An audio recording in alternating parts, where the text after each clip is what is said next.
ऐसे ये भी ऑटोमेटिक प्लांट है। एक बार तुमने क्षमा का प्लांट लगा लिया, एक बार क्षमा की शुरुआत हो गई तो मृदुता, ऋजुता, शुचिता, संयम, तप, त्याग, अकिंचन ब्रह्मचर्य भी आ जाएगा।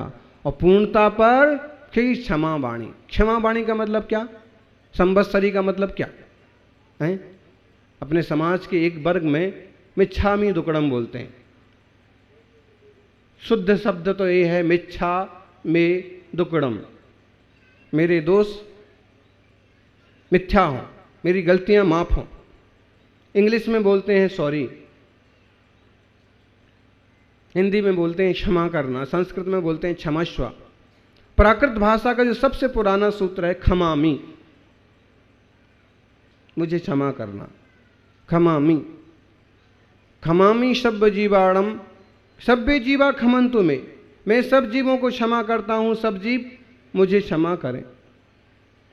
मिट्टी में सब भूदेशु वेरम मज्जमणा केणे भी, मेरा सबसे मैत्री भाव है, बैर विरोध किसी के साथ नहीं है। पता नहीं लोग कैसे बैर विरोध रख लेते हैं। समझदार आदमी को तो किसी से इतनी सी भी खटपट हो तो उसको जमता नहीं है, जसता नहीं है, कैसे भी चाहता कि एक बार बात करके क्षमा मांग के और रफा दफा करें। और क्लेश उससे लादा नहीं जाता है। गजब की बात है, अगर तुम्हारे सिर पर 2 किलो का वजन रख दिया जाए तो तुम घंटे आधे घंटे में कहोगे यार इसको हटाओ, थक गए हैं। अध्यक्ष जी को एक बड़ा सा मोटा मुकुट पहना दिया जाए 5 किलो सोने का और लदा रहने दो इसको, तो सोना है, महंगा है, तो हिम्मत करके सब कहो, मान लो दिन भर भी लादे रहें, लेकिन और एक आध रात में भी लाद लें, अगले दिन भी, लेकिन आखिर वो भी कहेंगे कि भाई ये तो बड़ा विचित्र लगता है, सिर दुखने लगा है, बहुत भारी लगता है, इसको हटाओ। बराबर? इतना सा बाहर का वजन हमसे लादा नहीं जाता, और बैर का, विरोध का इतना इतना वजन महीनों से लाद के फिर रहे ज्ञानी, थकान नहीं होती हैं? हमारी बात करें तो अगर किसी से इतना ऊंचा नीचा व्यवहार हो गया कि थोड़ा सा कठोर बोल दिया, कि थोड़ा सा रोष दिखा दिया, तो थोड़ी देर बाद रिफ्रेश होना पड़ता है। आप लोग होते हैं ना फ्रेश, आज सच पूछो तो फ्रेश होने का दिन है। 10 दिन से फ्रेश ही फ्रेश हो रहे हैं, वो आज टोटल फ्रेश होने का दिन है। पंडित जी मान लो पूजा करने के लिए बुलाया किसी ने, तो अपन कहते हैं रिफ्रेश होके आता हूँ। सुबह नहाया था लेकिन पूजा के लिए ना, रिफ्रेश होके आता हूँ, थोड़ा सा ऐसे लग रहा है कि मैं फ्रेश नहीं हूँ। जैसे शरीर को रिफ्रेश करते हैं बार बार, महावीर स्वामी कहते वैसे मन को भी रिफ्रेश करते रहो। विकारों को हटाते रहो, धोते रहो, गुस्से को, मान को निकालते रहो। नहीं तो जैसे मैला शरीर मोटा मोटा जम जाता है तो खुजली चलने लगती है, वैसे ही विकार लदते जाएंगे तो फिर विकारों की खुजली चालू हो जाएगी, वासना की। रिफ्रेश, जैसे हम शरीर पर लादा गया बोझ ढोना पसंद नहीं करते ज्ञानी, ऐसे बैर विरोध का बोझ भी मत ढोना। बैर विरोध का भावों की विशुद्धि चेहरे पर झलक रही है। आप लोगों की आज की जो स्थिति है ना, 10 दिन की तपस्या की, भावों की विशुद्धि चेहरे पर झलक रही है। आज ऐसे लग रहा है, आज ऐसे लग रहा है कि नगरी धर्म नगरी बन रही है, आत्मा पवित्र हो रही है। चेहरे पर झलकना चाहिए विशुद्धि। ईर्ष्या भी चेहरे पर झलक पड़ती है, गुस्सा भी चेहरे पर झलक पड़ता है। हैं? जल्दी करो, महाराज जी के चेहरे पर गुस्सा झलक रहा है, अब देर मत करो, टाइम बहुत हो गया है। ये बहुत जरूरी है, टाइमिंग, ट्यूनिंग और ट्रेनिंग बहुत वेरी इंपॉर्टेंट। एक एक सेकंड इसको समझना। 1 सेकंड का गुस्सा किया ना तो भी नरक आयु का बंद करा सकता। उसी 1 सेकंड में आयु बंद हो रहा हो, हैं, जो आयु बंद के त्रिभाग पढ़ते हैं, उसी 1 सेकंड में वो आया हो टाइमिंग आयु का, और उसी समय तुम खूब क्रोध में हो, कौन सी आयु बंधेगी? बोलो बोलो ज्ञानियों। उपवास वाले नहीं बोल रहे हैं, उनका मौन है अथवा बोला नहीं जा रहा है, बाकी लोग तो बोल सकते हैं। अगर छल कपट कर रहा है और तभी आयु बंधी तो कौन सी बंधेगी? त्रियंच गति माया तेरो गुणस्य। अगर खूब धर्मात्मा है, भद्र परिणामी है, ऐसे उपास करके बैठा है और भगवान की भक्ति में लीन है, आयु बंधेगी तो कौन सी? देव। आप लोगों को अभी कहीं आयु बंद हो जाए ना तो सब के सब देव बनेंगे ऐसा। और फिर जैसे अपने यहाँ 2 व्हीलर लेकर के यहाँ आते हैं ना, वैसे फिर अपना विमान लेकर के फटाफट। अब आदत तो लगी है ना, यहाँ गाड़ी की लगी है तो हाँ, देवताओं की बड़ी सामर्थ्य होती है। जन्म लेते ही पूरा शरीर की रचना हो जाती है, क्षण भर में सीमंदर स्वामी के समोषण में, युगमंदर स्वामी के समोषण में पहुंच जाते हैं, तीर्थंकरों के पंच कल्याणक में। ज्ञानी, तपस्या आपकी बेकार नहीं जाएगी, आपकी शुद्धि तो बढ़ेगी बढ़ेगी, समाज की भी, गांव की भी रिद्धि सिद्धि बढ़ेगी। लोगों को भी ख्याल में आ रहा होगा कि दुनिया के तमाशे करने से समृद्धि नहीं बढ़ती है, लेकिन अगर अच्छे ढंग से तपस्या की जाए ना तो देवता बिना हवन के खुश हो जाते हैं। पानी जितना चाहिए भरपूर। अनुपात में देख लो, अनुपात। ये बारिश हुई ना, यही बारिश लगातार 3 घंटे हो जाए ना तो साग बड़ा छोड़ना पड़ेगा। लेकिन अनुपात भी देख लो कि कितना डोज देना। डॉक्टर ने दी आपको गोलियां की गोलियां खाना 10 दिन में, और हर रोज सुबह शाम 2-2 गोली खाना है। और कहीं इनमें से कोई अक्खड़ हो और कहेगा डॉक्टर को क्या अकल है, मैं 10 दिन की सारी गोलियां अभी नाश्ते ही में खा जाता हूं, जल्दी से तबीयत सही हो जाएगी। क्या होगा? मर जाएगा बिना मतलब का। ये आत्महत्या करने वाले टाइप के लोग होते हैं ना, वो कभी कभी वो सोने वाली गोली खा जाते।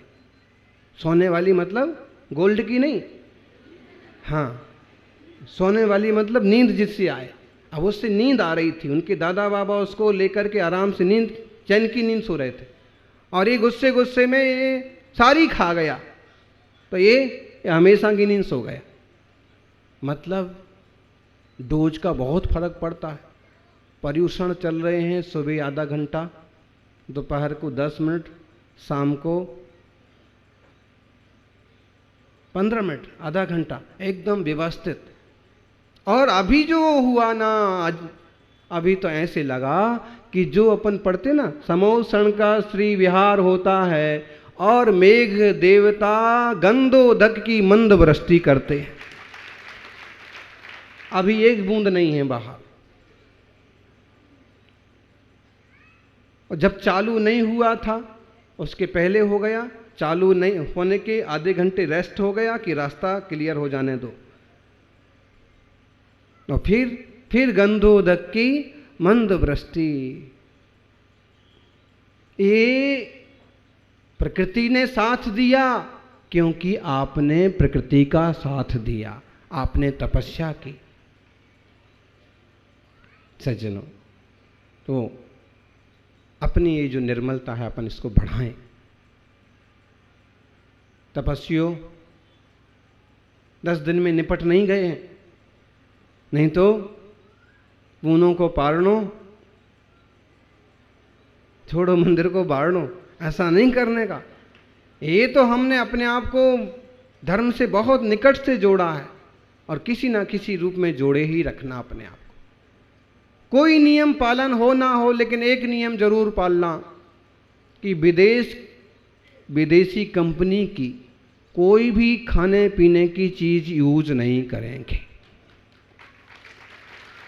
क्या आप कहो आलू खा लें, तो हम तो नहीं कहेंगे कि आलू खा लो, लेकिन आपके ही सामने सामने कोई व्यक्ति, अच्छा व्यक्ति अगर बना रहा है ठीक ठाक चीज़ और आपको लालच आ गया तो आपकी मर्जी।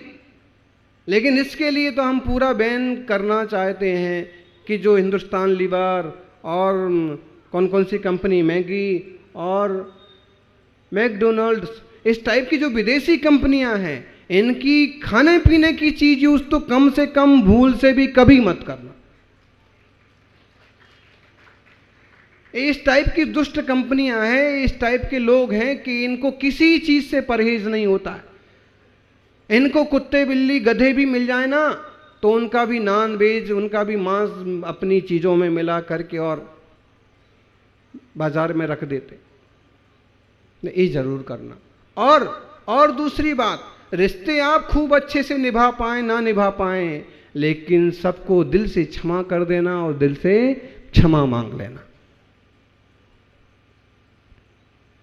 मैं किसी से बैर नहीं लेता हूं, मैं किसी से बैर नहीं लेता हूं, माफ करता हूं और दिल से निकाल देता हूं।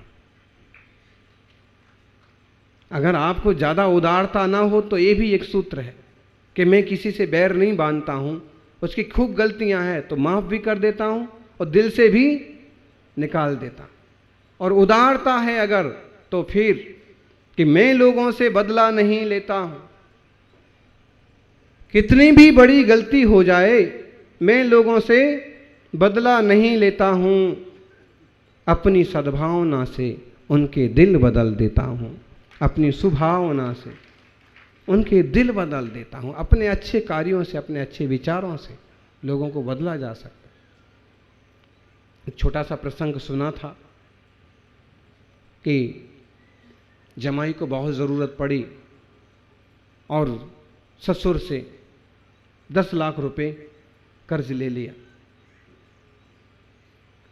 कर्ज लेना है तो ससुर का।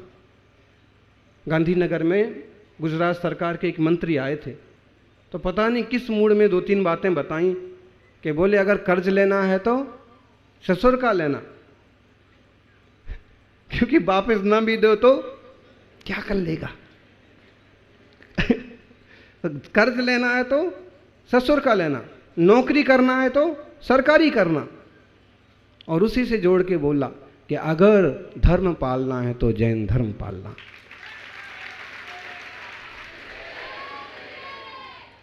नाम याद नहीं आ रहा क्योंकि प्राय करके गुजरात के अधिकतम मंत्री लोग दर्शन को पधारे, धर्म लाभ लिया, लेकिन ये बहुत अच्छा रहा। धर्म पालना तो जैन धर्म पालना। बोले सचमुच का खरा धर्म साधना की कठोरता है, अहिंसा है, दया है, प्रेम है, दुनिया के प्रति अपनत्व का भाव है। तो ससुर से 10 लाख रुपए जमाई ने ले लिया कर्ज।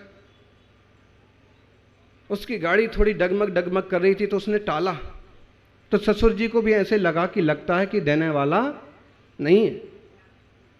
तो गरम गरम में उसको कुछ भी बोल दिया, मैं तुझे खाने नहीं दूंगा, मैं उगा के रहूंगा, मेरे दने पड़ेंगे। उसने भी कुछ भी बोल दिया, ना दूंगा, क्या कर लोगे। और तुम्हारे जैसे हमने भी लाखों देखे, वो कहता तुम्हारे जैसे हमने भी सैकड़ों देखे। बेटी तो एक ही है, फिर जमा जैसे सैकड़ों कैसे देख लिए। गुस्से गुस्से में कुछ भी बोल लेगा। बात यहां तक पहुंच गई कि एक तरह का बैर बन गया, ना वो देता और ना वो छोड़ने को तैयार। बातें जब चढ़ जाती हैं ना, यहां की जमाई अच्छे से सक्षम हो गया, फिर भी उसका नाम निकलता ससुर का कि ऐसा ऐसा बोला, मेरे को सबके सामने जलील किया, अमुक कार्यक्रम में मेरे को नहीं बुलाया, अपनी और दूसरे जमाई को बुलाया और सम्मान किया, मेरा सम्मान नहीं किया, मैं भी देख लूंगा। इतनी कसाय बढ़ गई कि एक दूसरे से बदला लेने की भावना तक करने लगे। ये क्रोध और बैर इतना खतरनाक है ना। ऑनर किलिंग की बातें सुनी आप लोगों ने? मतलब ऐसी दुष्टता पर लोग उतर सकते हैं कि अपने बेटे का, अपनी बेटी का, अपने परिवार का ही नुकसान कर डालें। ये क्यों हो रहा? झूठी प्रतिष्ठा और गुस्सा। झूठी प्रतिष्ठा को आदमी छोड़ दे, मैं जो हूं सो हूं, मेरी क्या बदनामी हो गई, जो है सो है सबके सामने हैं? कभी कभी लोग बहुत निराश हताश हो जाते कि परिवार ने, अमुक ने ऐसी गलती कर दी, अब मैं क्या मुंह दिखाऊं? क्या मुंह दिखाऊं? क्या जो हो रहा है सबके सामने, और सबके सामने अच्छे से रख दो कि इसमें मेरा कोई रोल नहीं है। बेटे ने किसी की चोरी की है तो वो जाने, तुम निपटो। तुमसे कर्ज लेके खा गया तो तुम जानो, मेरा कोई रोल नहीं है। मेरी बदनामी करने की तुमको जरूरत नहीं है, और करना हो तो मैं भी स्पष्ट कर देता हूं कि इसमें रोल ही मेरा नहीं है। तो झूठी प्रतिष्ठा में उठपटांग काम नहीं करना, और गुस्से में यहां तक बात पहुंच गई कि 10 साल हो गए, एक दूसरे का मुंह देखा दिख गए तो त्योरियां चढ़ जाती कि ये आ गया राक्षस। योग संयोग चतुर्मास हुआ। सेठ जी मुनिराज की बातें सुनने लगे, प्रवचन सुनने लगे। परिणाम ये हुआ कि धीरे धीरे मन बदलने लगा। एक दिन क्षमा वाणी का प्रवचन सुना, दिन में काफी कि यार मैं भी तो 10 साल से बैर बांध के बैठा हूं, मैं क्या करूं, लेकिन कुछ भी हो जाए मैं साले से क्षमा नहीं मांगूंगा। है दमाई जमाई है, बोल क्या रहे हैं, मैं साले से क्षमा मांगना नहीं होगा। मैंने तो दिया है उसको 10 लाख और दबा के बैठा है, और मेरा इतना भी अदब नहीं करता। मैंने बेटी दे करके उसका जीवन बनाया, उसका परिवार खड़ा किया, उसको 10 लाख दे करके दुकान खड़ी करवाई, और अब क्षमा तो नहीं मांगूंगा। लेकिन इसी उथल पुथल में एक दिन मुनिराज से निवेदन किया कि एक बात मन में खूब चुभती है, आप कोई रास्ता बताओ। मुनिवर ने रास्ता बताया, सीधा साधा रास्ता है, तुम जा कर के सामने से कह दो बेटा सारी गलती मेरी थी,